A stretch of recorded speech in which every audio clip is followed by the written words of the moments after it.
इतने कमाल की बात है कि प्रभु कहते हैं, तू सोने से पहले सबको माफ़ कर दे, मैं उठने से पहले आपको माफ़ कर दूंगा।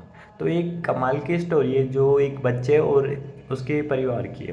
तो एक छोटा सा बच्चा था, तो वो ज़्यादा से ज़्यादा 3 या 5 साल का होगा ऑलमोस्ट। तो ऑलमोस्ट हर महीने अपनी नानी के घर जाता था। ऑलमोस्ट आजकल के बच्चों को सबको अपनी नानी के दादी के घर जाने का बड़ा शौक होता है।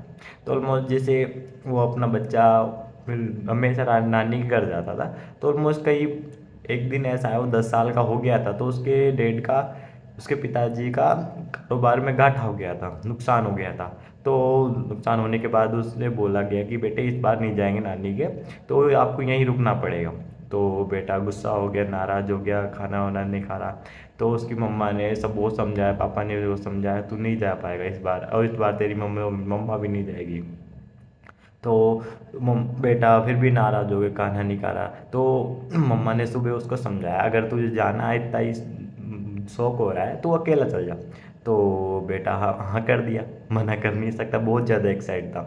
तो हाँ करने के बाद बेटा बोला हाँ मैं चला जाऊँगा। तो डैड ने बोल दिया हाँ चलो मैं इसकी टिकट करवा देता हूँ, इसके मामा रिसीव कर लेंगे वहाँ से। तो फिर रिसीव कर लेंगे, फिर आगे जाकर वो ट्रेन में बैठ गया। मम्मा ने एक और बार समझाया, भाई बेटा नहीं मत जाना, और उसे बताया भी कि अनजानों से बातचीत नहीं करनी, कुछ खाना दे तो जो भी आप ट्रेन करते हैं तो समझा देते हैं आपके डैड या मम्मी, है ना। तो इस तरीके से बोल दिया गया। फिर अगर ट्रेन चलने वाली थी तो चलने पर मोम ने एक लिफाफा दिया, लेटर दिया।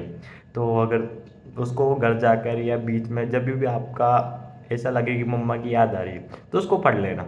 तो ऑलमोस्ट जैसे आधे घंटे हो गया, आधे घंटे के बाद उसका कॉन्फिडेंस लूज होने लगा। तो लूज होने के साथ फिर क्या किया कि उस चिट्ठी को निकाला। तो उस चिट्ठी में लिखा हुआ था कि बेटा मैं आपके साथ ही हूँ, मैं पिछले वाले डब्बे में बैठी हूँ, मैं आपके साथ ही हूँ। तो फिर इस तरीके से उसका कॉन्फिडेंस हाई लेवल पर हो गया ऑलमोस्ट। फिर आधे घंटे के बाद तो फिर उसके मामा ने रिसीव कर ही लिया। फिर बेटे ने बोला मामा को कि मामा वो क्या, मामा भी पीछे वाले डब्बे में, उनको भी देख लेके आ जाओ। तो बेटे ने बोला नहीं नहीं, मामा ने बोला कि सॉरी, मामा ने बोला है नहीं नहीं बेटे, नहीं आई आपकी मम्मा, आप ही आए। तो आपका कॉन्फिडेंस लेवल बूस्ट करने के लिए इसलिए मम्मा ने ये लिखा होगा आपको। तो यही है दोस्तों, ये कहानी उसकी और आपकी नहीं, उसकी और माँ की नहीं थी, ये आपकी और हमारी कहानी है। दोस्तों क्या होता है, जैसे कभी कभी हमारा कॉन्फिडेंस लूज हो जाता है, हमें कभी कारोबार में नुकसान हो जाता है, तो भगवान आपके साथ ही होते हैं।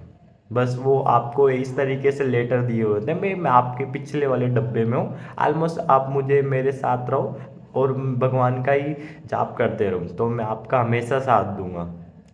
ओके दोस्तों, जैसी भी लगी स्टोरी मुझे कमेंट बॉक्स में ज़रूर बताना।